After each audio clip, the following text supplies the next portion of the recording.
Hey guys, welcome to the One Fun Guy podcast. This is episode 2.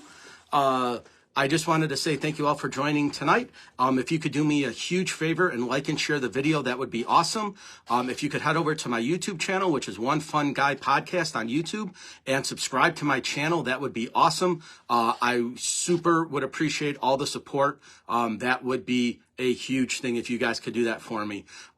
So with that being said, guys, we'll start off episode 2 tonight. My guest tonight is going to be Paul Biernacki. Paul, you want to tell the audience a little bit about yourself? Yeah, I'm 52 years old, retired deputy sheriff for 27 years. I grew up in the city of Chicago on the northwest side in the Humboldt Park, Logan Square area, roughly around Kimball and Fullerton Avenue is the general area. Lived there till about 1989 when I graduated from high school, moved out to the suburbs. I think it was like May or June of that year, and been out in the burbs ever since, and never regretted it. Awesome. So that's good. So what we're going to do tonight, guys, is my last couple of videos, I basically had asked you guys if there was any topics you wanted to talk about, if there's anything you wanted to discuss.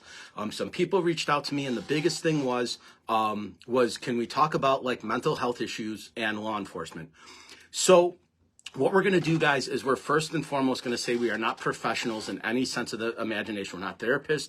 We're not psychiatrists. We're not psychologists. All we know is the experiences we've been through and the experiences we've seen other people go through, and we're going to try and help that way. I know it's kind of a negative topic to talk about, but we look at it as something positive, to share your experiences, to talk about it, to not bottle anything in. I know there's a lot of times that there's a negative stigma that goes around with it, like you're less of a person or you're less of a human talking about it, asking for help, and that is definitely not the case. So if you find yourself in a similar situation that we've both been in, where you need to talk to somebody or get something off your chest or just go seek professional help, there's nothing wrong with that. That's what the people out there that do.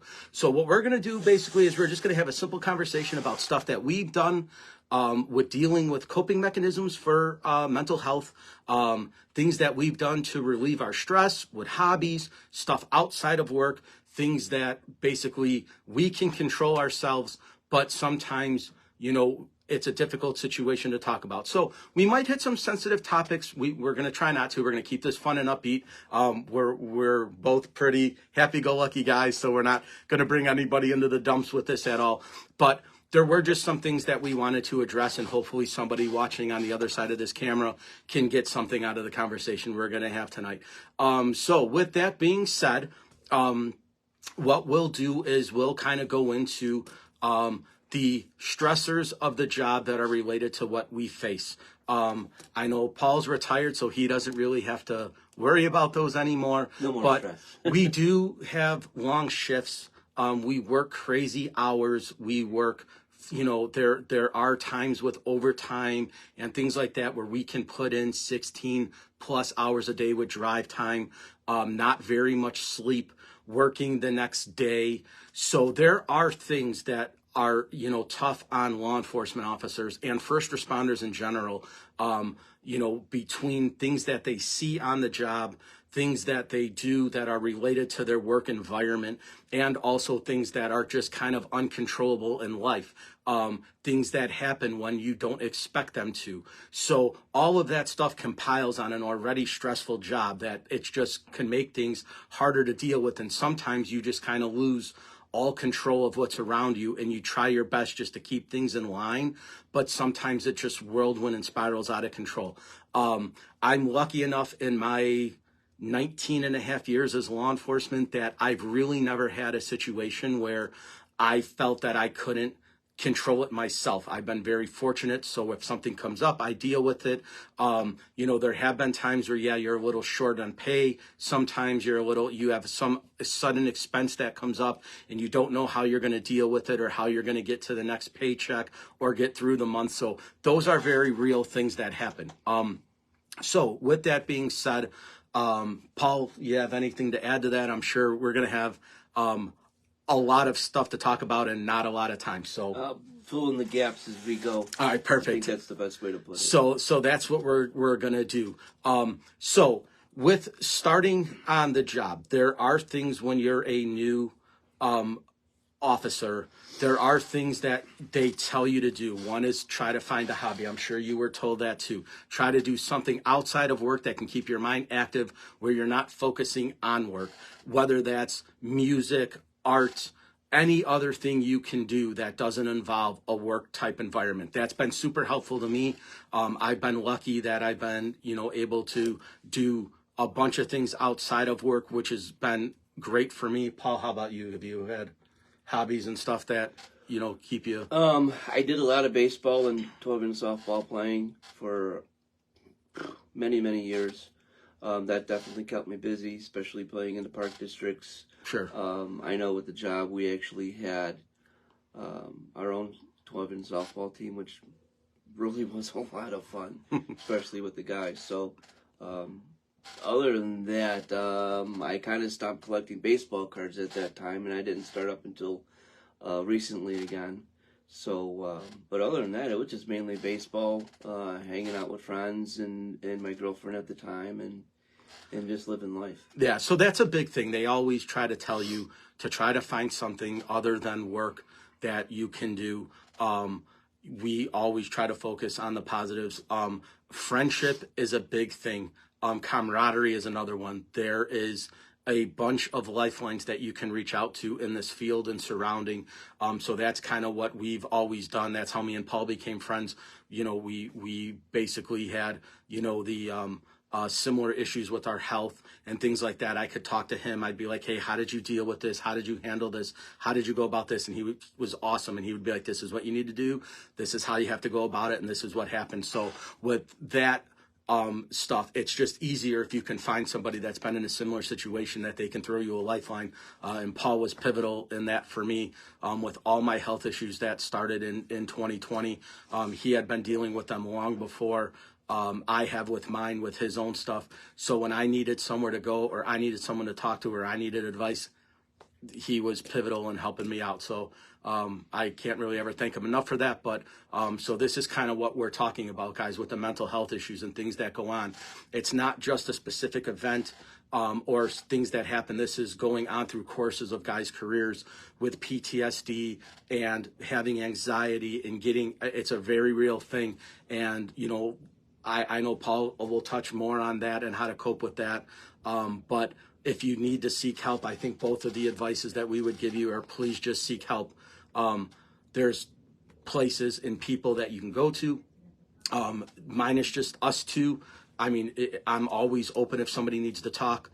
But that's just kind of the thing that we deal with, at work. So I'll let Paul dabble into some stuff about dealing with some mental health issues, things that he's done to cope, and then where he's at now. So, well, the first half of my career was so much easier than the second half. Long before my illness had come up, it was the basic, dealt with such and such at work, just needed someone to talk to, sort it out a little bit, on the basic side of things. Nothing really ever got mixed up in my head. People were very tight back then, and I think the stigma of mental illness was still there, but I had never really experienced it. So I still kind of had my head together, which made it much easier to deal with. Roughly around March of 2010, I had cancer surgery. And in January, a couple of months before my cancer had come up, I had radiation treatment. And slowly over time, it messed with the chemical balance in my brain. So, malfunctions. We do have one. I think that should be good. I hope so. Somebody pushed a button. No, we should be all right now. So over about a 4-year period of time is when some of my dopamine and serotonin started Oh. We're going around to the rotation here, guys. Give us a second. Sorry for making everybody dizzy. We're working on it. We're doing what we can I here. think the phone is on the bandwagon again. It's drunk. I don't know. I think we'll be all right. My head shines pretty good on the camera, though, I tell you that. Yeah, I know. It's pretty good, Hope I don't blind anybody. We're just going to get it stabilized, guys. Sorry about that. It's the hiccups of being live and just starting a new podcast. We're doing the best we can here. I don't know why the stabilization is not working. Give me 1 second, guys. Let's see here. I don't know how this is going to... Okay? Yeah, it's just, for whatever reason, it's not stabilizing. And I don't know how to do that. And I don't want to stop the live and start over again. Oh, well, maybe so you're going to have to hold it like that. Maybe we'll do what we can here. Sorry, guys. We're working with some issues here, guys. We're trying to figure this out. We're just trying to stabilize the phone, and it's, for whatever reason... It's not working. It is not working. Let me see here. Let's see here. It's like it's got a mind of its own. It doesn't want to stabilize here. Sorry for the technical difficulties, guys. We're doing the best we can here. But let's see if that's going to work. Nope. Sorry. Nope. Hold on, guys. We're going to figure this out here real quick. Maybe we could just balance it here for now. Yeah, we can scoot back a little bit. If this is going to work for us. Maybe forward. I think that should work here, maybe. Let's see here. We'll do the best we can here, guys. Let me see if I could figure something out here to wedge this together. Thanks all for helping us deal with this. And let's see here. How does that work? I don't know. It's more flat. Let's see. There you go. All right, this should work. There you go. All right, we'll deal with this way for now, guys. Sorry about that. So as we were saying, the issues that we deal with the stressors of the job, everybody takes a different approach and handles them a little bit differently. The best case scenario, guys, is that you seek professional help. That obviously is something that would go a lot more than it would any way else.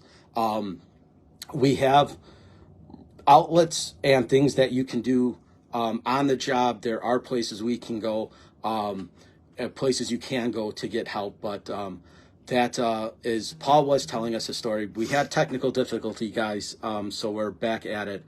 Do you want to finish? You were in the middle of the... Sure, I can finish. Yeah, let's do that before we hop next subject. So, roughly in 2010, in January, is when I had my radiation treatment on my neck. And conventional radiation comes at you like a cone. So as it comes down, it spreads. So when they were hitting my neck, it affected my head. So I had surgery in March of 2010. And then about 4 years later, March 2014, went back to the Mayo Clinic for a checkup. And they thought my cancer was back. And that definitely threw me for a huge whirlwind. That was probably my big downward spiral when some of my depression issues and anxiety issues really started just ramping up just from that incident. It turned out to be an imaging issue because their images are much more advanced when you go to Mayo Clinic before anybody else's, that they thought the cancer was back and it was just ended up being scar tissue. But nonetheless, my head was still affected with that, and I didn't realize in the beginning the downward slope I started to take. The anxiety ramped up. I was getting angry pretty easily with certain things, and with inmates, I flipped my lid really quick with inmates. And then some of my closer friends were telling me that I probably need to see somebody. So when I initially called my doctor to find somebody, it was 3 months because I was a new patient before I can turn around and get an appointment. So I started talking to two of the psych doctors that we had at work, and they helped keep an eye on me up until that point. And they always made it a part of their daily walkthrough in their job to make sure that I was doing okay. So I'm like really grateful for that. Extremely grateful that I had good staff with with the jail, that people came to check on me. And then when I actually got to see my psych doctor, I mean, I sat there, my legs folded, arms folded, leaned back, and I honestly didn't want to say anything. I didn't feel like I belonged there. I was actually diagnosed with seasonal displacement depression. So, like, it's wintertime and we don't see the sun much, so that's where seasonal displacement depression comes from. Regular depression, if there is such a thing, and anxiety. And I seen her maybe about a year or so before I really felt confident in my own self with getting better. So things don't just happen overnight when you see somebody. It definitely takes time. I've told my story plenty of times to other people who have come through the job and dealing with issues at work or in their life or with a family member that they may have. And I always tell them there's no shame in searching for help or asking for help or just wanting to talk to somebody, because it can save a life, period. I was not at any time suicidal.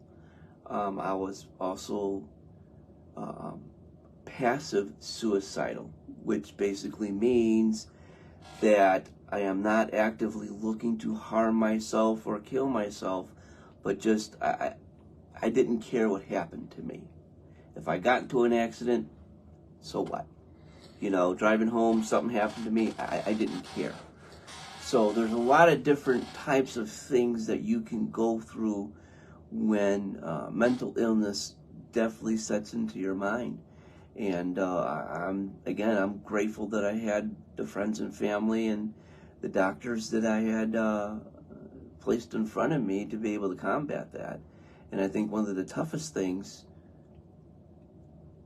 to deal with that was telling my mom that I had depression and things like that. Because at that point, I was still living at home, recovering from my surgeries from cancer. So it can be difficult. I mean, the hardest people to tell sometimes are the ones that you love the most, because you don't want to hurt them as well. And it's hard. It's challenging. But to be brave, the bravest thing to do is actually getting the help. The bravest thing is talking about it, not holding back. And it's hard because when you have the anxiety and you have the depression, it steals your normal thought process from doing normal things that for sure. Normal people would normally Right. think, well, how could you not do that? Well, I just couldn't. No matter how hard I thought about doing this the right way, I just couldn't do it. Right. So going along with Paul, like my hardest issue was during my recovery, after I had my second major surgery, I was not recovering at a pace that they thought was where I should have been. And I had a conversation with my doctor, and he basically said, if you don't get better than where you're at now, there's a likelihood that you are never going to be able to go back to work. And that's a very hard pill to swallow, because it's all I ever knew. It's what I didn't know what I was going to do where I was going to go, how I was going to start again. So my support network was Crystal. She was a huge help. She was my nurse, my aide, my therapist, my everything. She was with me at the whole time. So as I'm laying in bed, not able to move, with a bunch of scars all over me and an incredible amount of pain, now being told that I might basically lose everything I've ever worked for at this point, I didn't know what to do. So I was very fortunate enough at the time. I was doing a lot of stuff on social media because I was bored out of my mind, and I had TV was just getting old. So I started reading books. I started, looking out at different things and different media outlets and things like that. And I came across a Army Ranger who was a Green Beret that had basically the similar surgery that I had, but he had been shot. So his recovery was very similar to mine in the stuff we went through. So I reached out to him and I said, hey, is there any way I can talk to you about your recovery and like what you're doing now and how you got over it and how you got better? And he's like, sure. So we talked for one day about 4.5 hours. He was driving from Pennsylvania to Boston, and we just talked about everything. And the guy didn't know me from, it was the first time I talked to him, he talked to me. But it was such a huge outlet to say, hey, listen, yes, you can get better. Yes, you can recover from this. Because I was in a pretty dark spot. I didn't know what I was going to do. I didn't know what my next move was going to be. I didn't know if I was even going to be healthy enough to get out of bed again at that point. So it really was refreshing to have that person talk to me about it and how I was able to deal with the possibility of overcoming my surgeries, my injuries, and actually getting back to normal. So I'm still on the path. I'm not there yet, but I am better than where I was, obviously, but I'm still not to the point where I want to be.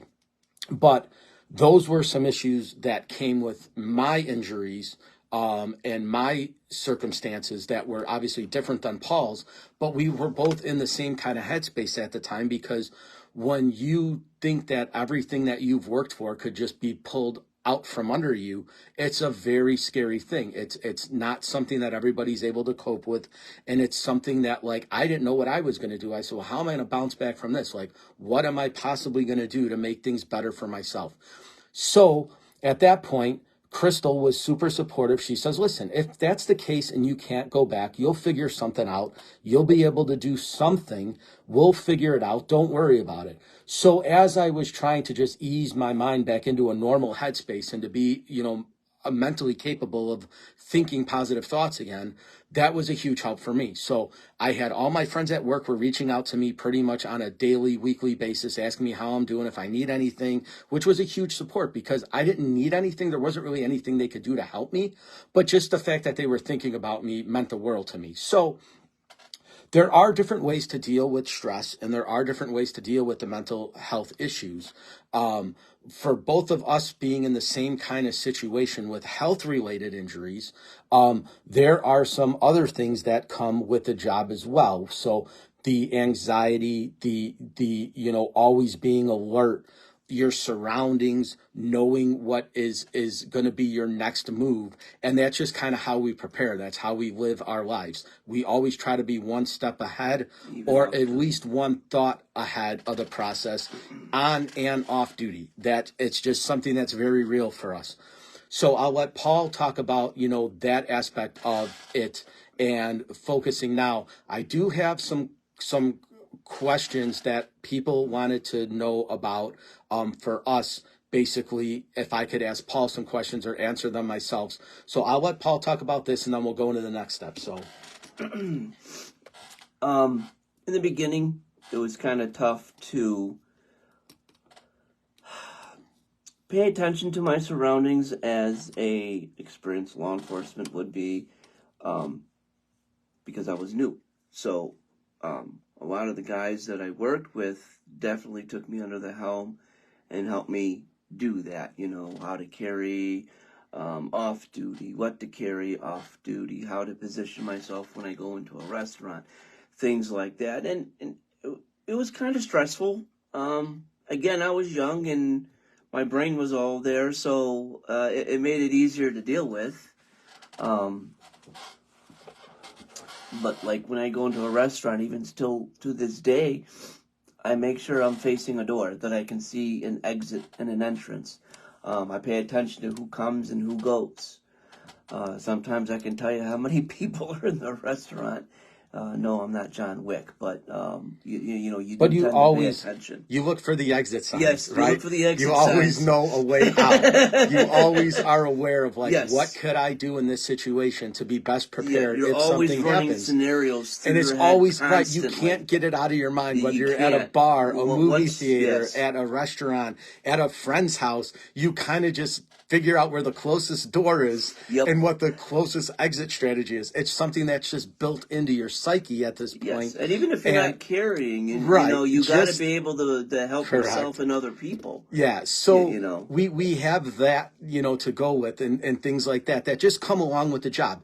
You're not ready for that. Nobody ever is. But the more you're out in the world and the more you start to see things and the more things start to unravel in front of you, you're able to put the pieces together relatively Yes. easy.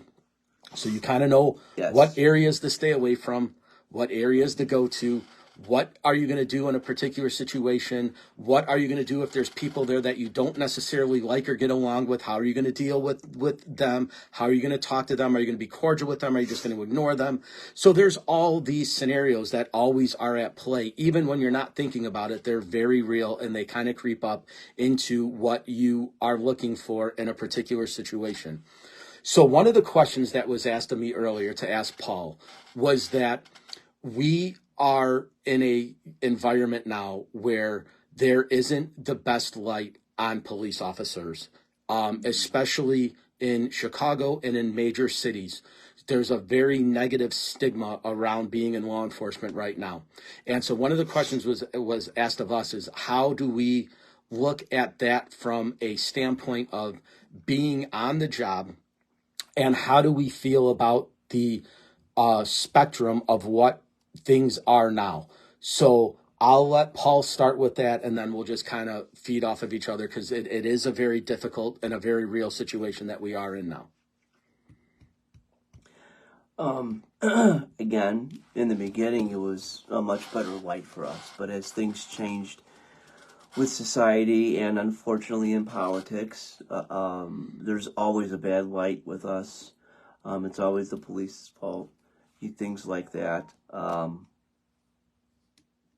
of lost my train of thought there for a moment. Yeah. So what I think kind of how it is, what like how the question was based is that with all the negative like stigma in law enforcement right now, what do we do to basically realize it, and then how do we kind of overcome it? Because it is a real thing. Me and Paul went out to eat earlier before the show. We were just having a conversation. We both look up at the screen and it says 2 police officers were shot in Pennsylvania. Decatur County, I believe it was. So I mean, like that wasn't a norm when I started back in this. I mean, if a police officer was shot in the line of duty, it was something that was talked about nationally, like it was a big deal. Now you start to see the headlines in the news things pretty much daily that police officer involved shooting, being shot off duty, basically being a target for no reason. So those are very real things that we deal with. And again, that goes into your surroundings, where you go, how you act, what you say, what you do. It's unfortunate that these situations are happening, but they are very real. They are not a thing. The defund the police movement was a very real thing. We were in it. We were both active when this started happening. I think it was around 2016, going into 2017, when it started, the shift started to change to be like being a police officer was a noble profession. It was a, highly sought after and respected position, to where now it's basically you are considered a bottom feeder if you are in law enforcement or associate with people who are law enforcement, unless you're not in the community. So unfortunately, right now, as much as we don't want to say it, it is a very real thing that we are dealing with. Whether you are retired or whether you are still active. I know there was that case about, what was it, 6 months ago with the Vegas, where those two kids ran over the retired police chief. He was riding his Yes. bike and they Right, basically they ran ran him over. him over in And it was on broad Facebook daylight. Live, too. And they were recording it. It was a game to them. It was a joke. There was no rhyme or reason. He was just a cop that they knew he was a police officer and they ran him over. So those situations, unfortunately, are very real. They are not something that we can do. So the negative stigma of us trying to basically shed light on a job that now is more or less unappreciated and it's hard to accept, it's a very real thing that we deal with. So we try to do this in a positive light. That was one of the main reasons why I wanted to start the podcast, was to just give me another outlet to basically talk to people and get their opinions and ideas and views on the world. But for right now, for dealing with this, it is a very real thing, which was leading into the next question, which was, what advice would you give to somebody who wants to become a police officer, or what would you tell them? So Paul's answers are probably going to be very different from mine, being retired and being in this. It is now a field that nobody really wants to get into. It's very difficult to see that. When I was starting off and I was testing, even long before when I first got my first law enforcement job at IIT, there were 35 or 40 candidates for a campus police department that had 12 sworn officers. And it was a difficult job. The line was out the door. People wanted the job. You would go and test and there would be 40, 50, 60 people for a job that really had less than 20 guys, with not including supervisors. And now you look at the testing in the last, what would you say, year, maybe a year and a half? Roughly, it's gone down. It's gone down almost 45 to 50%. Yep. You can't get people to apply anymore. So it is very real. It is something that we address, and we look at, and obviously the trend will change and it will go back to the way it was. But as of right now, it is very, very hard to get quality applicants to come on the job. It's just the reality, again, that we face. So when somebody comes up and says, hey, what advice would you give somebody? I'll let Paul give his answer and then I'll give my answer. So we'll kind of go from there. Well, when I started and I actually took the test, I believe it was 600 or 700 people that had taken the test.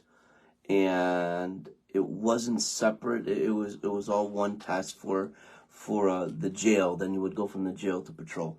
But for me, that got me started into the job, because this was my first thought process that I went with in my brain from this question, was I was doing hospital security. And that helped me deal with, one, people, because yes, you're still in uniform, you have to be professional. Sure. There's things that you can say and you can't say. Mm-hmm. And then when you're in the emergency room helping out the nurses and the doctors, you're also dealing with psychological patients, DUI patients. You're assisting other police officers with patients. Well, they're patients for you, but they're prisoners. You know, when they start to go off the handle a little bit. Sure. The trauma incidents that come through from DUI accidents. You're dealing with family members that are being put into quiet rooms. And when they get the worst news, you have to find a way to deal with that noise, because, I mean, I've never forgotten it. Never forgotten, you know, the noise that family members can make. And it's kind of way I'm just going to describe it right now to keep it clean. But it can be hard. You know, you're dealing with funeral homes releasing people who are deceased. It can be shocking for people, even though it's somebody who has passed away. So working hospital security, in my point of view, is definitely something that can help round you out with dealing with a lot of different types of people and situations. You know, and going to school and... Sure. So let me ask you this then: is it something that you always wanted to do, or is it something that just kind of came? It kind of found me.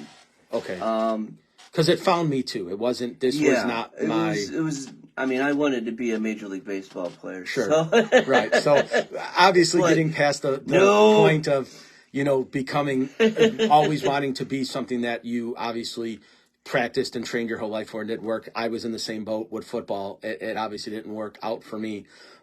But for me, I don't, a lot of guys say it was a calling, right? That's what they wanted to do since Yes. they were kids. That wasn't my situation. I don't know if it was yours, but It my wasn't path my was situation, but I think it became a calling as I started to build experience working at Sure. the hospital.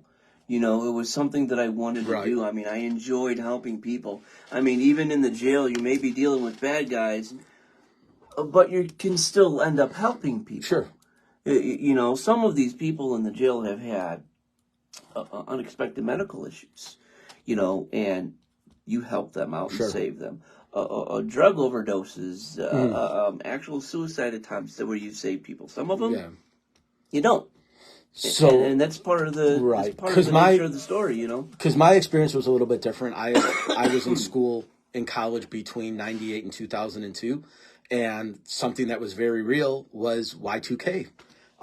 Yes. I went to school to be an accountant. I told my parents, I'm like, this is what I want to do. I was, good with numbers and good with, business. And I said, this is what I want to do. And in 1999, when everybody started freaking out that the world was pretty much going to end in, December 31st of 1999, that was it.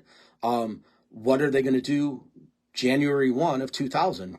99 to 2000 in computers was everyone thought it was just going to end. So my situation was nobody was hiring anybody in business at that time. I remember. There were no accountants. Everyone wanted computer programmers, computer analysts, data entry, because they didn't know what was going to happen. So now I'm at a crossroads because two of my best friends that graduated a year before that were telling me it's a great field to get into, they're like, don't do this. No one's hiring accountants. No, you're not going to have a job. So I was like, well, I freaked out. So I called home and I talked to my parents and I says, listen, I don't know what's going to happen, but if the world doesn't end in 2000, no one's going to hire any accountants. Now, I should have just stuck the course and I probably would have been fine, but I switched over to law enforcement. I went to the criminal justice side of things, and I talked to my professor and I said, hey, listen, I've taken some business law classes. I've taken some, other law classes. Can I transfer these credits over? And they said, yeah, we'll help you out as much as we can. So that's kind of how my environment to criminal justice started. It was pretty much out of necessity because everybody told me that you're going to be, if you're an accountant, you're not going to get hired, and no one's going to, accounting is over at that point. No one's doing this anymore. It's kind of like a dead profession. So that's how I started into the whole thing. So when I graduated school, I actually gave business a try. I went to a car dealership. I worked there for a couple of years, and that I just realized that I didn't like it as much as I thought I was, and that just motivated me to basically become a police officer. That's how that all started. I basically used that as motivation to say, I tried the business field. I tried it. It didn't work for me. I'm not knocking the car business. It was the only one I tried, but it was not for me. So I just realized that and used that as motivation to basically get into law enforcement. And that's how I started. Like I said, I had my first job at IIT. I was a campus police officer, and I did that. And that's what kind of got me going. So it's a very unique field, which is a thing. But so going back to the question, I know Paul would give different advice than I would. At this stage of the game, it is a very, very good profession. It still is, and I truly believe that. However, I would tell somebody to do something that they're passionate about. If you're going to get into law enforcement just because it's a job and you're going to have it, and it's not something that you feel passionate about, I don't think it is going to be for you. Unfortunately, that's just real advice I would give somebody, because if you're going to do it just to connect the dots from days to months to years, and then do that, you're not going to enjoy it. You're not going to enjoy going to work. It's just going to become a misery. Right. Yeah. So with that being said, I would say that if you're passionate about music, if you're passionate about business, if you're passionate about making a lot of money, this is not the career. We make a very, very good living, and there's nothing wrong with that. But you're not going to be a multimillionaire in law enforcement unless you do something outside of the job, which people have done. That's kind of, the motivation for doing this for me. I'm not making anything on it now, but hopefully one day, I'm in a much better position than I am now with this, and that it grows into something else. So, it's just one of those things where it's like, if you're passionate about it and you really enjoy helping people and you really enjoy the work, then I would say absolutely, hands down, go ahead and do this. But if it's just going to be something you want to do and you're not passionate about it and you're not motivated by it, then I would say this is not the line of work for you. There are people, sure, that get into the job and they grow to like it and they grow to appreciate it and they grow to, that's awesome. But that is probably such a small percentage of people.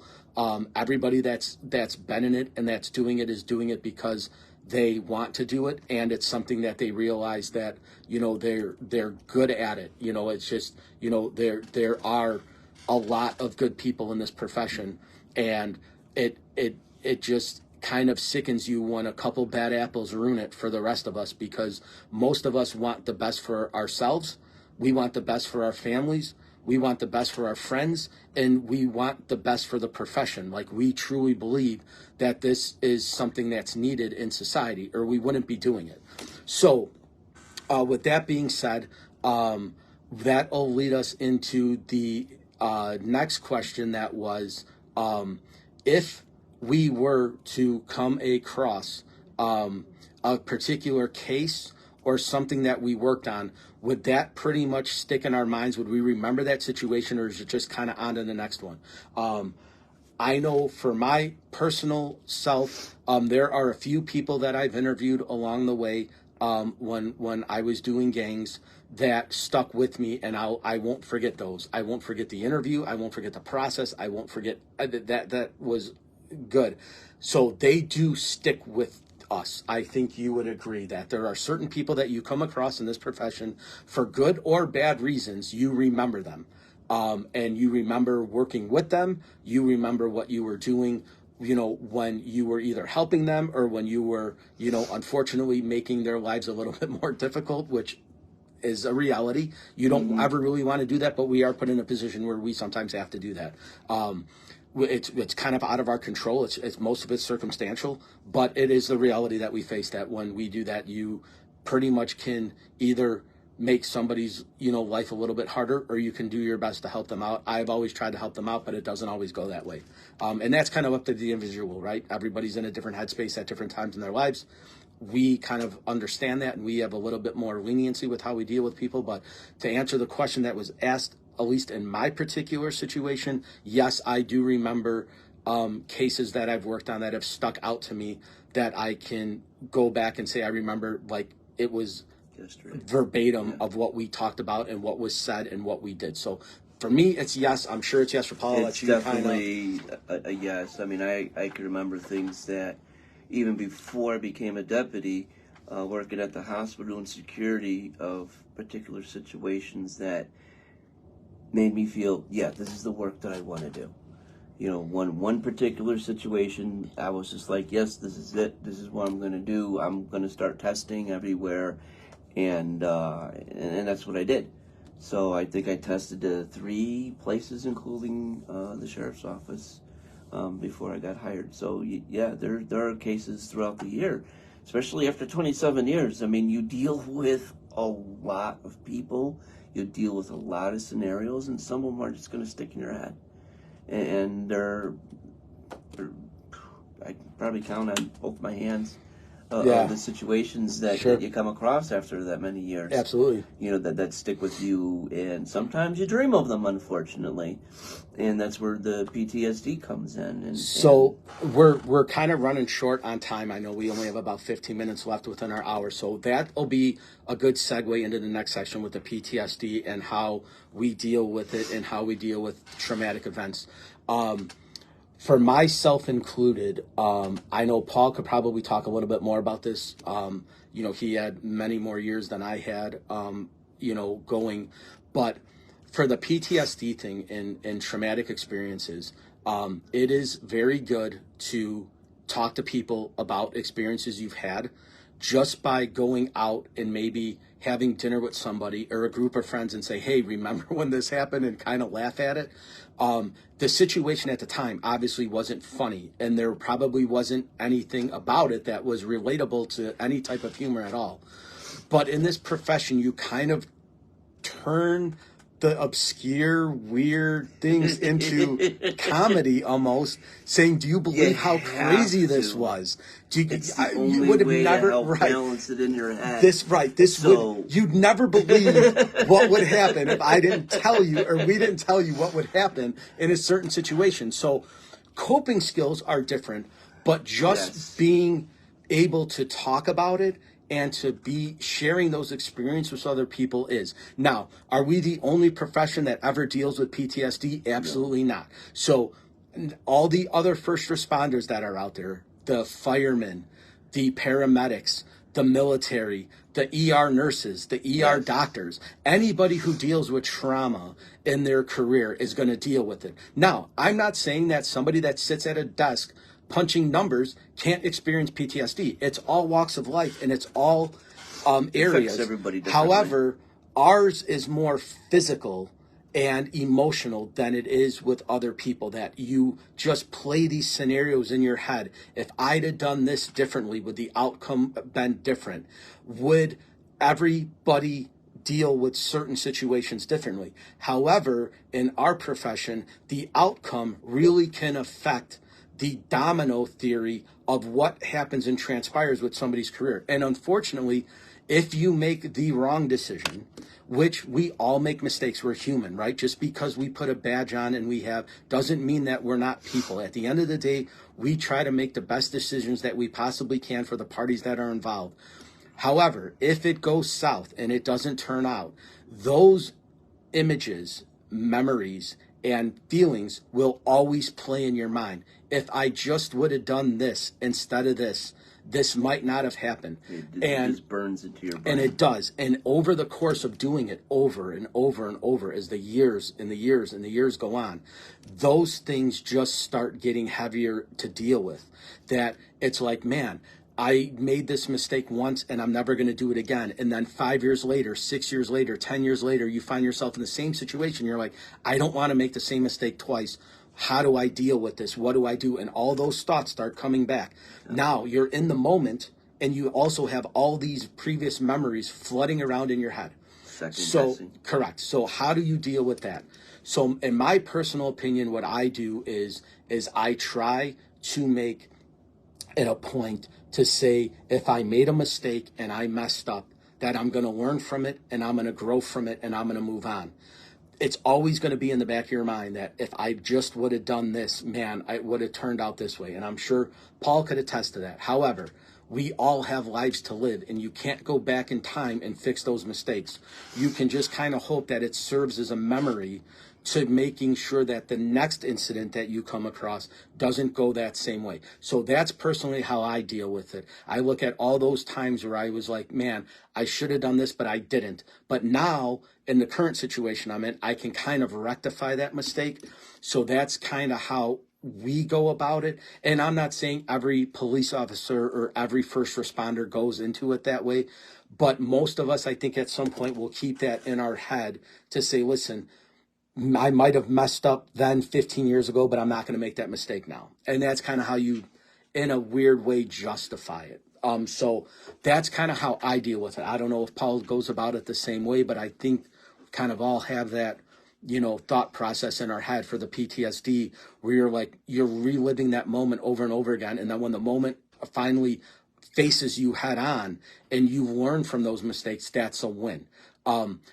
Again, when you look at it as terms of, a person in the military who saw battle and trauma and stuff, it's a very different animal than what we're facing. So I don't want to speak on their behalf because obviously I was never in war. I don't know how that scenario breaks down. So maybe down the road I can have a guest on who has experienced that and he can tell you from that perspective. But most of our PTSD is, I would say, a learning perspective, right? Wouldn't you agree that most of the trauma that we deal with is something you try to not let it happen again? It can least, be, so yes. Mine is just kind of different with my PTSD because I have nightmares, not necessarily of everything that I've dealt with in the past, but my nightmares have come from working in the jail, people who I've worked with, and things just happening. And then again, I'm not sure. going to go into detail, but that's how it plays out in my head. Okay. I was taking some medicine for to help lower my blood pressure for when those nightmares happen, because when you have nightmares, it raises your blood pressure. And that's how you get deeper into the nightmare, and you wake up yelling. I don't know how many times I've kicked my cat off the bed. But I've actually stopped the medication because I didn't like the way it made me feel anymore. Okay. And after seeing, again, my psychiatrist,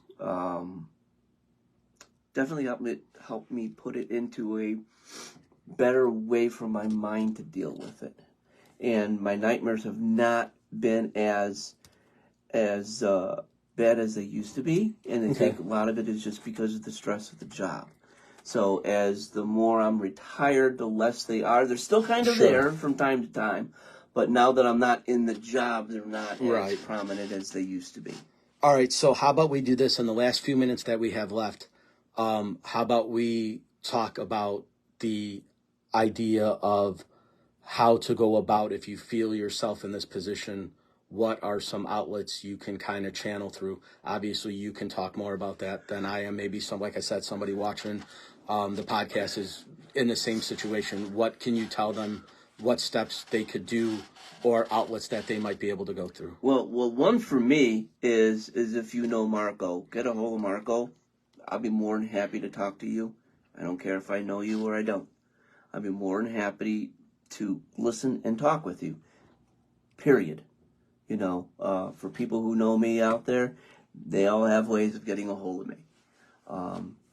If you don't have that, you got to say something to somebody. I've watched too many people around me in my time do the unthinkable. And I believe everybody is savable. Absolutely. I don't care who you are. I will help you till I have no more air left in my lungs. You know, I will sit with you. I will cry with you. I will talk with you. You know, we can laugh together, whatever it takes. You know, but you got to reach out to somebody. And again, it's not a sign of weakness. It's a sign of strength to actually reach out and talk to somebody and say, hey, I need help. Yeah. You know, there's 9 friends, acquaintances, or people that I know that have taken their lives in this line of work that I know personally. 9. And 2 more on the outside of this job. So for me in my brain, I could just say I'm feeling like a Clinton. So, and again, there's the humor of me dealing with my PTSD of losing my friends, you know. So you gotta have humor too. There's nothing wrong with laughing at yourself. That's a nice way of turning around and self-healing. Music, it's the soundtrack of our lives. Get some music on it, and if you have to scream, let it out. If you have to cry, let it out. You can't hold that in. But the thing is that when you cry or you scream, you cannot stay in that area for a long time. Get it out and move forward. You know, if you have health insurance, reach out to your family doctor. Ask someone, you know, if they have anybody in mind that they could recommend to you. And go to see your therapist. Go to see your counselors or your psychiatrist. Don't stop. Right. Don't stop. I get that sometimes it's really, really hard, especially when your normal thought process is stolen from you from anxiety and depression. It's not an easy thing. It took me a year and a half to get my head back together again. And I just didn't care about my life. I just didn't. You know, I wasn't going to actively go out and do something, but I just didn't care. You know, and I'm glad that I had the people around me that I did, and the doctors that cared. Yeah. And that was a very important thing. I mean, my mother reached out to me about someone in a situation if I would have been willing to talk to them before something happened. I said, hell yeah. And she asked me if it mattered if I knew that person. I'm like, hell no, it doesn't matter if I know you or not. I don't care if I know you or not. If you need help, I'll help anybody. There's still somebody Sure. that I helped out one of my friends from Florida, you know, to try and get some help so that, you know, he can be on a good pathway for himself. So I don't care if I know you or not. I'll help anybody. So the ideology behind the podcast tonight was this subject. This wasn't how I initially intended Paul being on the show. We were going to talk about everything else but this. Yes. But so many people reached out and said, hey, would you mind talking about this? So that's what we did.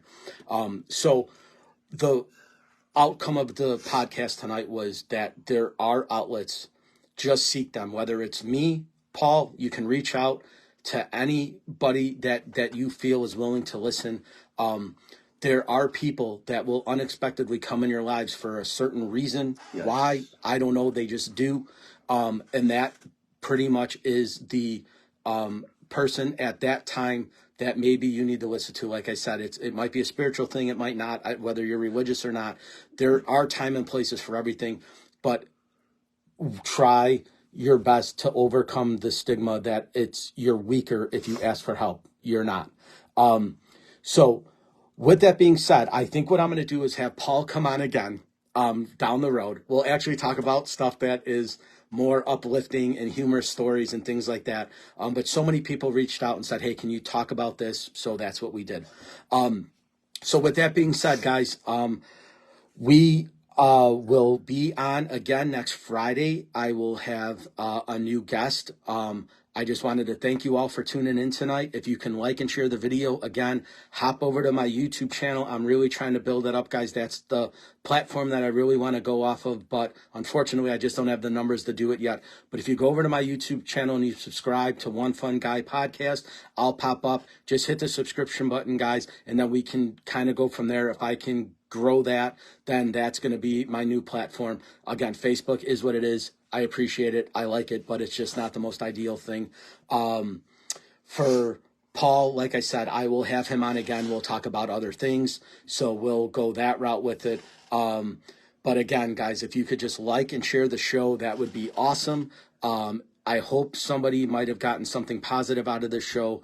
It is kind of a sore subject to talk about, but it is something that we both felt that we should be able to do. And obviously the community that follows us wanted the same thing, because I was hit up by a couple different people saying, hey, can you talk about, mental health issues in law enforcement? So that's kind of what we did. I mean, to me, I kind of enjoy it because it's very therapeutic. It is. Yeah, it very really is. therapeutic Talking to talk about is and stuff. It helps a long way. Correct. Is very good.